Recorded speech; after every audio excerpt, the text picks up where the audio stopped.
Si tu veux construire une véritable confiance en toi, ces paroles de Marc Aurèle sont pour toi. Mais avant tout, comprends ceci. Il existe une version de toi-même qui sait déjà ce qu'il faut faire, mais que tu ne soutiens pas encore chaque jour. Tu l'as déjà ressenti.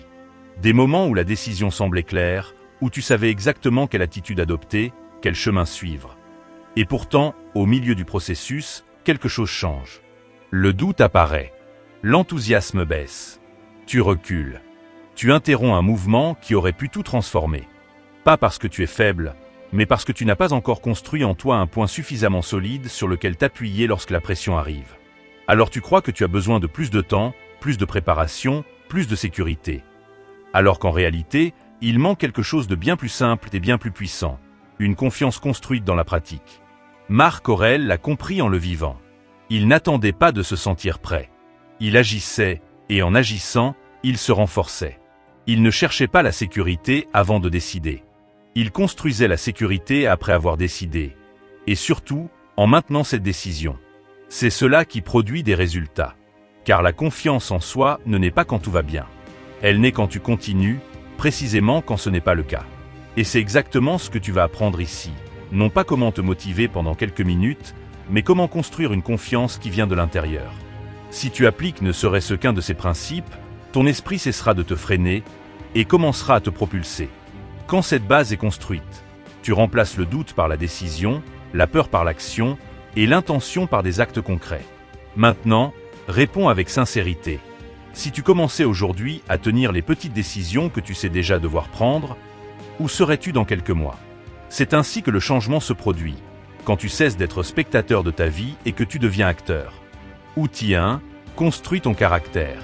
Si tu ne construis pas ton caractère, la moindre situation te déstabilise. Une critique te touche. Une erreur te paralyse. Un regard différent suffit à te faire douter de toi-même. Peu à peu, sans t'en rendre compte, tu commences à vivre en essayant de te protéger du monde. Alors que le problème ne vient pas du monde. Il vient du manque de solidité intérieure. Car la confiance en soi ne naît ni de l'approbation, ni des compliments, ni des résultats. Elle naît de quelque chose de plus profond.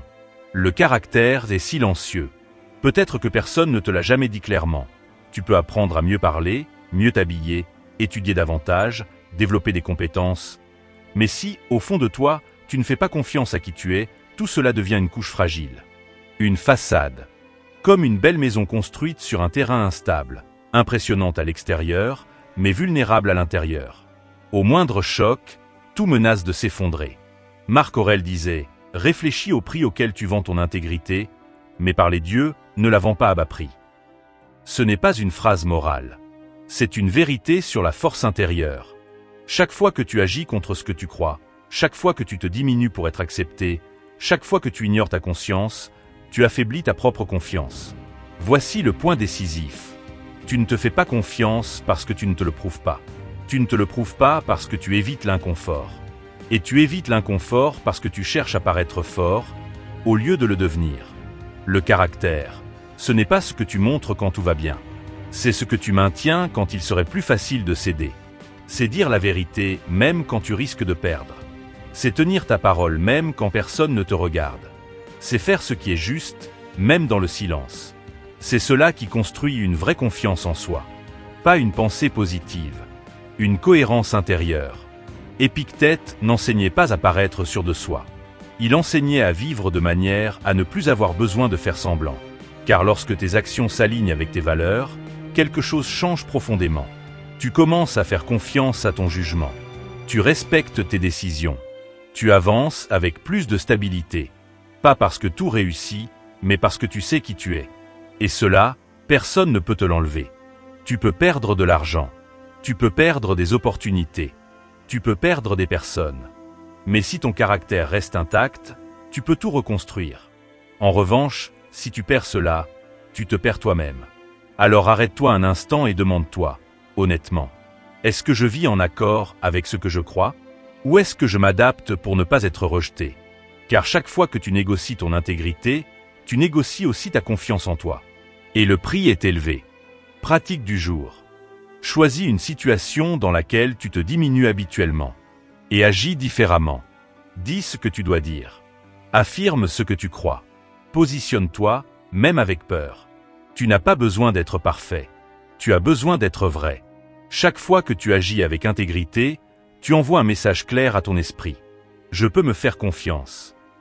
C'est ainsi que la confiance en soi se construit, de l'intérieur vers l'extérieur. Leçon essentielle. Ce n'est pas le monde qui définit ta valeur. C'est ta capacité à rester fidèle à toi-même, même quand il serait plus facile de t'abandonner. Outil 2. Le problème, ce n'est pas toi. C'est la façon dont tu te traites. Il existe une forme silencieuse d'autosabotage que presque personne ne remarque. Peut-être que tu es en train de la vivre en ce moment même. Tu ne te détestes pas, mais tu ne t'acceptes pas non plus. Tu te corriges sans cesse. Tu te compares. Tu t'ajustes en permanence. Comme si tu étais toujours en retard sur la personne que tu devrais être. Comme s'il existait une version idéale de toi, quelque part devant. Et que ta vie ne pouvait vraiment commencer qu'une fois que tu l'aurais atteinte. Mais voici la vérité.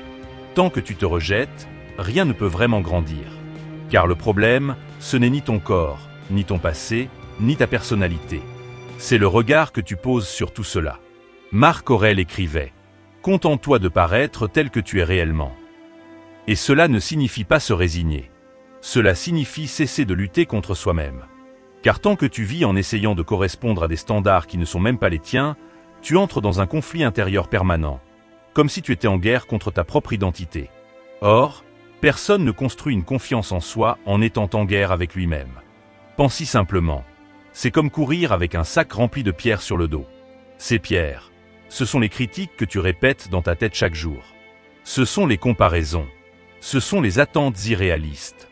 Et le plus surprenant, c'est que c'est toi qui as placé ce sac sur tes épaules. Tu regardes les autres et tu vois leurs qualités, leur potentiel, leurs valeurs. Mais quand tu te regardes, tu vois des défauts, du retard, de l'insuffisance. Tu valorises les autres facilement, mais tu te juges avec dureté. Alors une question inconfortable, mais libératrice, apparaît. Si tu te traitais comme tu traites les personnes que tu admires, où serais-tu aujourd'hui? Car la vérité est simple. Beaucoup de personnes ne sont pas bloquées par manque de capacité. Elles sont bloquées par manque d'acceptation. Elles ne savent pas être seules. Elles ne savent pas se faire confiance. Elles ne savent pas décider sans validation. Parce qu'elles n'ont jamais appris à se sentir bien avec ce qu'elles sont. Et tant que tu ne te sens pas à l'aise avec toi-même, tout devient une menace. Chaque jugement pèse. Chaque erreur devient une preuve que tu n'es pas à la hauteur. Mais quand tu changes cela, une nouvelle porte s'ouvre. Non pas parce que le monde change, mais parce que tu cesses de t'attaquer de l'intérieur. L'acceptation de soi, ce n'est pas dire « tout est parfait ». C'est dire « voilà qui je suis aujourd'hui, et je cesse de me rejeter pour cela ». Si tu as des imperfections, cela ne diminue pas ta valeur. Si tu as fait des erreurs, cela ne te définit pas. Si quelqu'un t'a collé une étiquette, ce n'est pas une vérité absolue. Tu n'es pas une étiquette. Tu es un processus. Et lorsque tu comprends cela, tu cesses de vouloir te détruire pour te reconstruire. Tu commences à bâtir à partir de ce qui existe déjà. Voici une vérité simple et forte. Tu n'améliores pas ce que tu détestes. Tu améliores ce que tu choisis de prendre en charge. Si quelque chose te dérange, tu peux changer, bien sûr. Tu peux évoluer, t'entraîner, t'ajuster, progresser. Mais il existe une différence fondamentale entre changer par rejet et changer par évolution. Celui qui change par rejet ne se sent jamais suffisant. Celui qui change par acceptation progresse avec stabilité. C'est pourquoi, avant tout changement extérieur, il y a une étape intérieure incontournable. Cesser de te blâmer pour être tel que tu es aujourd'hui. Laisse partir les erreurs. Comprends que chaque choix, bon ou mauvais, t'a conduit jusqu'ici. Et décide d'avancer sans porter le poids de celui que tu n'es plus. Sénèque disait que nous souffrons plus dans l'imagination que dans la réalité. Et une grande partie de cette souffrance vient de la manière dont tu te juges. Pratique du jour. Observe la façon dont tu te parles. Quand une pensée apparaît, « Je ne suis pas suffisant, je suis en retard, je ne suis pas comme je devrais être », arrête-toi. Respire. Et dis clairement, ce n'est pas un fait, c'est la manière dont j'ai appris à me traiter. Car à partir de là, tu peux choisir différemment. Et au moment où tu cesses de lutter contre toi-même, quelque chose change. La pression diminue. L'esprit s'apaise. La confiance commence à émerger. Pas comme un effort, mais comme une conséquence. Car au fond, la vérité est simple. Personne ne devient fort en essayant d'être quelqu'un d'autre. Tu deviens fort lorsque tu cesses de fuir ce que tu es. Outil 3, l'esclavage de la reconnaissance. La vérité est simple, même si elle dérange. Tu n'es pas bloqué par manque de capacité. Tu es bloqué parce que tu attends encore la permission. La permission de commencer. La permission de t'exposer. La permission d'essayer. La permission d'échouer. La permission de changer.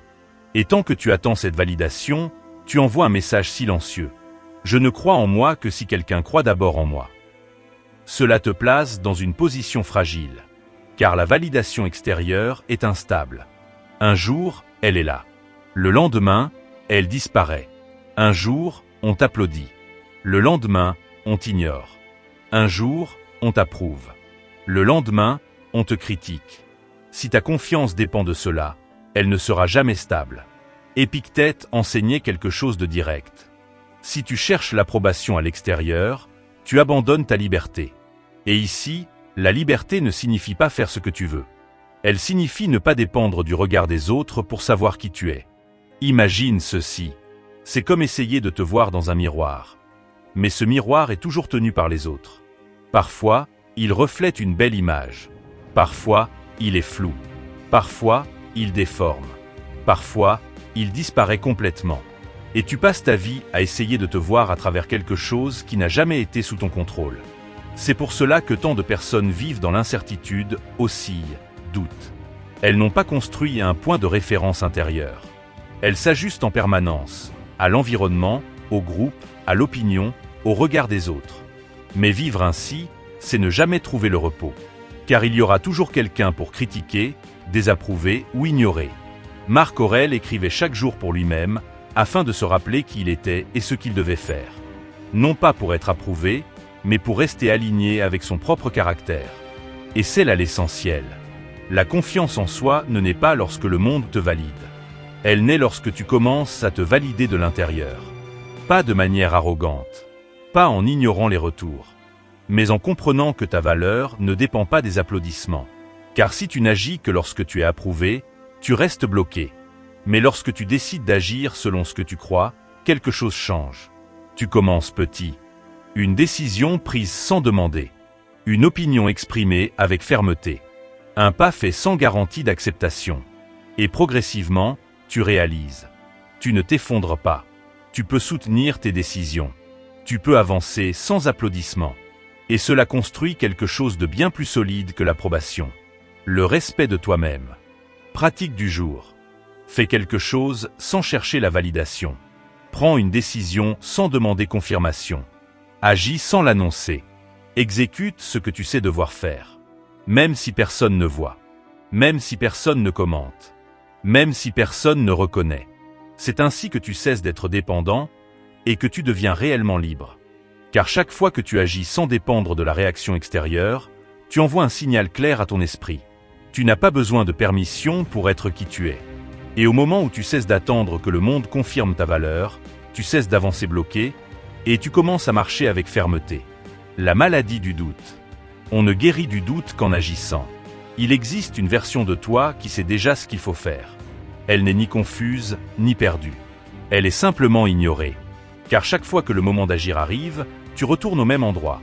Réfléchir encore un peu, ajuster le plan, revoir l'idée, attendre le moment parfait. Cela semble intelligent. Mais c'est en réalité une forme subtile de fuite.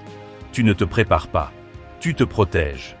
Marc Aurèle écrivait « Concentre ton esprit sur lui-même et fais ce qui doit être fait ». Il ne s'agit pas de mieux penser. Il s'agit d'arrêter d'utiliser la pensée comme une cachette. Aujourd'hui, beaucoup de personnes vivent ainsi. Elles planifient, organisent, analysent, consomment du contenu, ajustent leur stratégie, mais elles n'agissent pas. Et le plus dangereux, c'est que cela donne l'illusion du progrès. Mais ce n'en est pas. C'est comme dessiner la carte d'un chemin sans jamais faire le premier pas. Tu peux avoir la meilleure idée, le plan le plus structuré, la vision la plus claire. Si tu n'agis pas, rien de tout cela n'existe dans la réalité. Rien. Ce que la plupart ne voient pas, c'est que la confiance en soi ne vient pas de ce que tu penses. Elle vient de ce que tu te prouves. Tu ne deviens pas confiant en imaginant des scénarios. Tu le deviens en accomplissant de petites actions, encore et encore. Tu veux changer ta vie? Alors commence imparfaitement. Tu veux un meilleur corps? Alors commence fatigué. Tu veux grandir? Alors commence dans l'incertitude. Mais commence. Car chaque fois que tu repousses, tu ne te prépares pas davantage. Tu diminues ton courage d'agir. Et plus tu répètes cela, plus tu te bloques. Il y a aussi un point plus subtil. Quand tu parles de tes projets aux autres, ton esprit te récompense comme si tu les avais déjà réalisés. Tu ressens du soulagement. Tu ressens de la validation. Tu ressens même de la fierté. Mais tu n'as encore rien fait. Ton esprit commence alors à confondre l'intention avec l'action, et ta motivation disparaît avant même d'avoir commencé. C'est pourquoi les stoïciens n'étaient pas connus pour parler beaucoup. Ils étaient connus pour agir, encore et encore, sans annonce, sans attente, sans besoin d'applaudissements. Pratique du jour. Arrête d'expliquer ce que tu vas faire. Commence à agir. Fais-le en silence. Choisis une action simple. Lire 10 pages du livre posé sur ta table de nuit. Suivre une leçon du cours que tu as acheté. Ranger un tiroir. Ce qui compte, c'est définir et exécuter. Sans négocier. Sans ajuster. Sans attendre l'envie. Car c'est ainsi que naît la confiance en soi. Non dans la pensée, mais dans la répétition de l'action. Agis aujourd'hui sans te sentir prêt. Car au moment où tu cesses de trop réfléchir et que tu passes à l'action, tu arrêtes de dépendre de la motivation. Et tu construis quelque chose de bien plus solide. Une confiance réelle en toi. Outil 5. Reprendre la valeur que tu t'accordes. Quand es-tu respecté pour la dernière fois? Pas par impulsion. Pas par émotion. Pas par orgueil. Mais par choix? Il existe une habitude qui détruit plus de rêves que n'importe quel obstacle extérieur. S'habituer à agir comme si tu n'avais pas de valeur. Depuis le début de cette année, combien de fois t'es-tu mis au second plan? Combien de fois as-tu rompu un engagement envers toi-même, faute de temps? Ou parce qu'une autre urgence est apparue? Et surtout, combien de fois as-tu pris le temps de réfléchir à la manière dont tu veux arriver à la fin de l'année? Car la plupart des gens n'échouent pas par manque de capacité. Ils arrivent épuisés, parce qu'ils se sont abandonnés eux-mêmes toute l'année. Tout devient prioritaire, sauf eux. Marc Aurèle écrivait « Vis selon tes principes, tiens tes promesses ». Mais il y a un point que beaucoup ignorent. Une promesse définit aussi une priorité. Chaque fois que tu ne tiens pas une parole que tu t'es donnée, tu ne fais pas que repousser une tâche. Tu te fais descendre dans ta propre liste d'importance. Et cela a un effet silencieux. Tu commences à te traiter comme quelqu'un de remplaçable dans ta propre vie. Tu te dis « Ce n'est pas grave, je le ferai plus tard. Je peux céder encore une fois. Je peux revenir sur ma décision. » Mais ces choix ne disparaissent pas. Ils s'enregistrent en toi. Tu es en train de créer un schéma. Tu envoies un message silencieux. Que ton temps n'est pas si important. Que tes décisions ne sont pas si solides. Que tu peux être ignoré, même par toi-même. Maintenant, réfléchis clairement à ceci. Si quelqu'un te promettait quelque chose chaque jour, et que chaque jour, autre chose devenait plus important, continuerais-tu à prendre cette personne au sérieux? Alors pourquoi ton esprit te prendrait-il au sérieux? La vérité est inconfortable, mais libératrice. Ta valeur ne diminue pas de l'extérieur vers l'intérieur. Elle commence à chuter de l'intérieur vers l'extérieur. Cela concerne tes priorités. Cela concerne ta position dans ta propre vie. Cela concerne tout ce que tu es en train d'apprendre ici. Ta capacité à t'accepter, à construire ton caractère, à évoluer, à te respecter. Tu n'as pas besoin de tout faire. Mais tu dois cesser de vivre comme si tout était plus important que ce qui construit réellement ta vie. Car au fond, ce n'est pas le monde qui détermine jusqu'où tu iras. C'est ce que tu choisis de maintenir, jour après jour. Pratique différente. Au lieu d'essayer d'en faire plus, commence à mieux protéger. Ta valeur commence à revenir au moment où tu cesses de te traiter comme une option dans ta propre vie. Et lorsque cela se produit, quelque chose change réellement. Tu cesses de mendier de l'attention. Tu cesses de dire oui à tout. Tu cesses de vivre en réaction. Et tu commences à construire une direction. Le jour où tu arrêtes de te placer en dernier, ta vie commence enfin à s'aligner avec toi. Outil 6, la loi de la responsabilité. Il existe une règle silencieuse qui façonne ta vie chaque jour, même si tu ne t'en rends pas compte. Tout ce que tu refuses d'assumer finit par te contrôler. Ce n'est pas l'erreur qui te piège. Ce n'est pas le retard, ni l'échec, ni ce qui a mal tourné.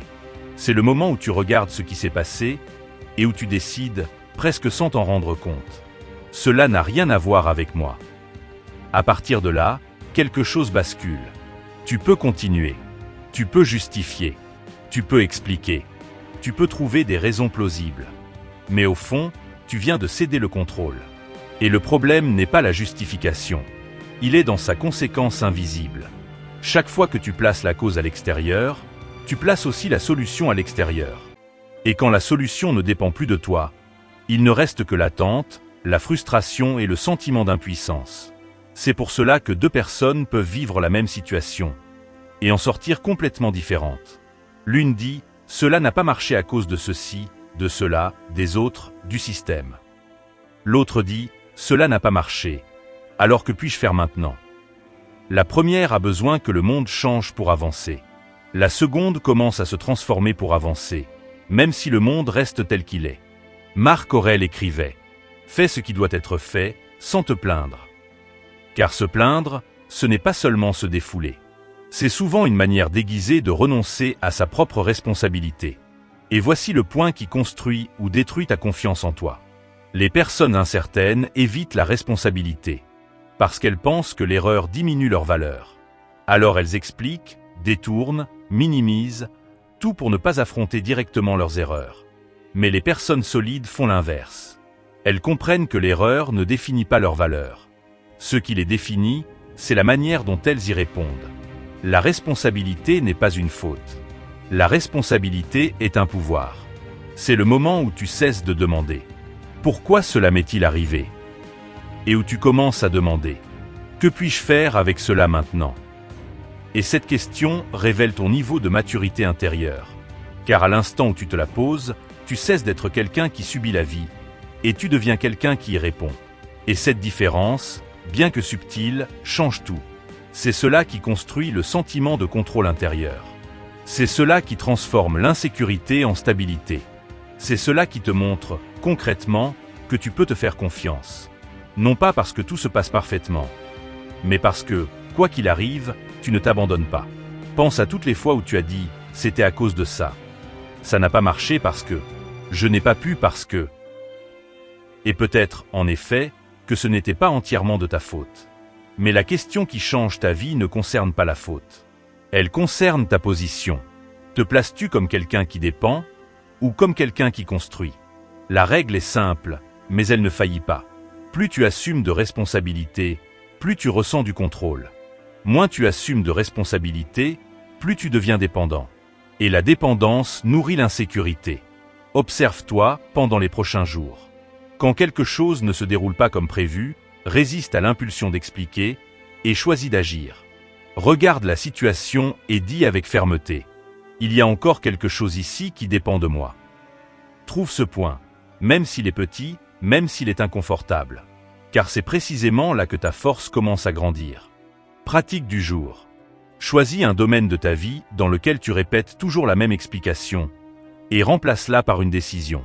Sans exagérer, sans repousser, sans justifier. Agis, car chaque fois que tu assumes ce qui t'appartient, tu construis quelque chose que personne ne peut te donner. Une confiance intérieure. Et lorsque cette confiance apparaît, tu prends le contrôle de ta réponse. Tu ne te contentes plus de résoudre des problèmes. Tu deviens quelqu'un capable de faire face à n'importe quel problème. Outil 7, la reprogrammation de soi. Après tout cela, voici peut-être le point le plus important. Ta vie n'est pas guidée uniquement par les décisions que tu prends, mais par l'image intérieure à partir de laquelle tu prends ces décisions. Car personne n'agit durablement contre l'identité qu'il accepte en silence. Si, au fond de toi, tu te vois encore comme quelqu'un de faible, le moindre défi te fera reculer. Si tu te vois comme insuffisant, chaque erreur semblera être une confirmation. Si tu te vois comme quelqu'un qui a besoin d'être validé, l'absence d'approbation ressemblera à un rejet. Alors tu essaies de changer à l'extérieur. Tu veux être plus discipliné, plus ferme, plus confiant. Mais tu reviens toujours au même point. Parce que tu continues d'obéir à la même version de toi-même. C'est pour cela que beaucoup de personnes améliorent leurs habitudes, tout en continuant à se sentir petites. Elles changent leur routine. Elles changent leur manière de parler. Elles changent leur apparence. Elles changent leur posture. Mais elles ne changent pas le centre à partir duquel elles vivent. Et quand ce centre ne change pas, tout le reste devient un effort temporaire. Marc Aurèle expliquait que l'âme rationnelle possède 3 pouvoirs. S'observer, s'examiner, se diriger. Autrement dit, tu n'es pas seulement ce que tu ressens. Tu es aussi celui qui peut observer ce qu'il ressent et décider quoi en faire. Peut-être que personne ne te l'a expliqué clairement, mais une grande partie de l'insécurité ne vient pas de ta réalité actuelle. Parfois, tu vis encore sous la voix de quelqu'un qui t'a fait te sentir inférieur. Parfois, tu réagis encore à une erreur passée, comme si elle avait encore autorité sur qui tu es aujourd'hui. Parfois, ton corps a changé. Ta vie a évolué. Ta conscience a mûri. Mais intérieurement, tu continues de consulter une version blessée de toi-même avant d'agir. Et tant que cela dure, la confiance en soi ne peut pas s'ancrer. 2 personnes peuvent vivre la même journée, affronter le même problème, commettre la même erreur, et en sortir avec des conséquences totalement différentes. L'une pense « Cela prouve que je ne suis pas capable ». L'autre pense « Cela montre ce que je dois encore renforcer ». Le fait est identique. C'est l'identité qui interprète ce fait qui change le destin. 2 exercices essentiels. Voici maintenant 2 pratiques qui, bien utilisées, deviennent profondément transformatrices. 1. Le journal de gratitude. Chaque soir, avant de dormir, prends quelques minutes. Note entre 3 et 5 choses pour lesquelles tu ressens de la gratitude dans ta journée. L'insécurité crée une forme particulière d'aveuglement. Elle habitue ton esprit à ne voir que le manque, la menace, le retard, l'insuffisance. Tu peux passer toute une journée à ignorer ce qui te soutient, ce que tu as déjà reçu, ce que tu as réussi à traverser. L'esprit insécurisé ne valorise que l'extraordinaire. Il te fait croire que tu vis constamment en déficit. Mais l'esprit solide apprend à voir ce qui tient déjà debout. La conversation qui t'a apaisé. Le moment de calme. Le problème que tu as surmonté. Le corps qui continue d'avancer. La décision que tu as mieux prise qu'avant. La gratitude te ramène au réel. La gratitude retire l'esprit de son obsession pour ce qui n'est pas encore, et le ramène au contact de ce qui existe déjà. Albert Einstein l'a exprimé avec simplicité. Il n'existe que 2 manières de vivre, comme si rien n'était un miracle ou comme si tout en était un. La gratitude corrige les déséquilibres. Elle redonne de la profondeur à ce que la précipitation et l'autocritique avaient rendu invisible. 2e exercice, la révision quotidienne. Avant de dormir, regarde ta journée et identifie 1 à 3 choses que tu as bien faites. Et ici, bien doit être pris au sérieux. Peut-être t'es-tu maîtrisé dans un moment difficile. Peut-être as-tu accompli une tâche que tu repoussais. Peut-être as-tu fait un petit pas que personne n'a vu. Mais toi, tu l'as vu, et cela suffit. Car la confiance en soi ne grandit pas dans le vide. Elle grandit lorsque ton esprit commence à accumuler des preuves que tu ne fais pas que vouloir changer, mais que tu es en train de changer. Les petites victoires quotidiennes font quelque chose d'essentiel chez une personne insécure. Elles interrompent le récit de l'impuissance. Celui qui se sent inférieur enregistre surtout ses erreurs. Mais il ne fait pas la même chose avec ses réussites. Il ne les note pas, ne les reconnaît pas, ne les valorise pas. Comme si l'erreur était une preuve, et la réussite, une exception sans importance. Ainsi, jour après jour, il renforce une identité injuste envers lui-même. La révision quotidienne brise ce schéma. Elle empêche ton progrès de passer inaperçu. Elle apprend à ton esprit à être témoin de sa propre transformation. Et cela est décisif. Car sans témoin intérieur, le changement paraît toujours plus petit qu'il ne l'est réellement. 2 pratiques complémentaires. Observe comment ces 2 exercices se complètent. La gratitude te reconnecte à ce qui soutient ta vie. La révision te reconnecte à ce qui construit ton caractère. La gratitude te montre qu'il existe déjà une base autour de toi. La révision te montre qu'il existe déjà une construction en toi. La gratitude combat le sentiment de manque. La révision combat le sentiment d'incapacité. L'une transforme ton regard sur la vie. L'autre transforme ton regard sur toi-même. C'est pour cela qu'elles fonctionnent si bien ensemble, surtout le soir. Car la nuit est souvent le moment où beaucoup s'effondrent intérieurement. Le silence amplifie les fautes, les comparaisons, les retards, les doutes. Et si tu termines ta journée en revivant uniquement ce qui a manqué, tu ne te reposes pas vraiment. Tu prolonges la tension. Mais si tu termines ta journée en te rappelant ce que tu as reçu et en reconnaissant ce que tu as construit, alors quelque chose en toi se repose avec dignité. Tu ne dors pas comme quelqu'un en dette avec sa propre vie. Tu dors comme quelqu'un qui, peu à peu, revient à lui-même. Et peut-être est-ce cela qui manquait depuis le début. Pas plus d'exigence, mais plus de conscience. Pas plus de pression aveugle, mais plus de lucidité sur le chemin. Pas plus de jugement contre toi, mais un regard qui reconnaît que tu es en construction. La peur est la force. Notre plus grande peur n'est pas toujours d'être insuffisant. C'est parfois de réaliser qu'il y a de la force en nous. Et comprendre cela implique quelque chose de dérangeant. Si cette force est réelle, alors il n'y a plus d'endroit où fuir. Reconnaître sa force apporte aussi une responsabilité. Cela t'oblige à cesser de te cacher derrière l'insécurité, derrière les excuses, derrière une version réduite de toi-même qui semblait plus confortable. Mais il n'y a aucune humilité à te diminuer. Aucune vertu à vivre en dessous de ce que tu peux développer. Aucune sagesse à répéter une version de toi-même qui devrait déjà être dépassée. Tu n'honores pas la vie en te rétrécissant. Tu n'aides personne en t'éteignant. Tu ne protèges pas le monde en réduisant ta présence pour ne pas déranger. Nous sommes faits pour porter de la clarté, de la direction, de la présence, de la conscience. Et lorsqu'une personne accepte cela réellement, elle ne devient pas arrogante. Elle devient intègre. Elle cesse de s'excuser d'exister avec force. Elle cesse de confondre modestie et effacement. Elle cesse d'appeler prudence ce qui, au fond, était de la peur. Et lorsqu'une personne cesse de se cacher, elle ne libère pas seulement sa propre vie. Elle ouvre un espace pour que les autres cessent aussi de se cacher. Car la fermeté inspire. L'intégrité inspire. La présence inspire. Une personne qui ne se réduit plus transforme son environnement, sans même avoir besoin de le dire. Conclusion. Si tu arrives à la fin de ce chemin, prends-le au sérieux. À la fin de la journée, avant de dormir, ne livre plus ton esprit au vieux tribunal de l'autocritique. Fais-en un espace de révision honnête. Écris ce pourquoi tu es reconnaissant, pour ne pas oublier que la vie te soutient. Écris ce que tu as bien fait, pour ne pas oublier que tu es en train de te construire. Rien de tout cela ne semble spectaculaire. Mais c'est ainsi que les identités changent.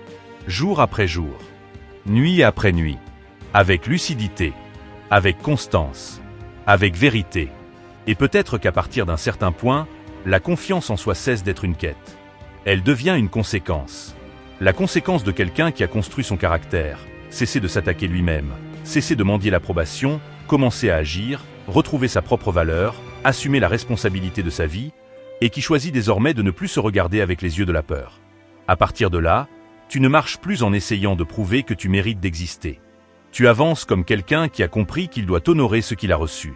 Et lorsque ton esprit cesse d'être un lieu d'accusation, pour devenir un lieu de reconnaissance, tu ne t'épanouis pas par hasard.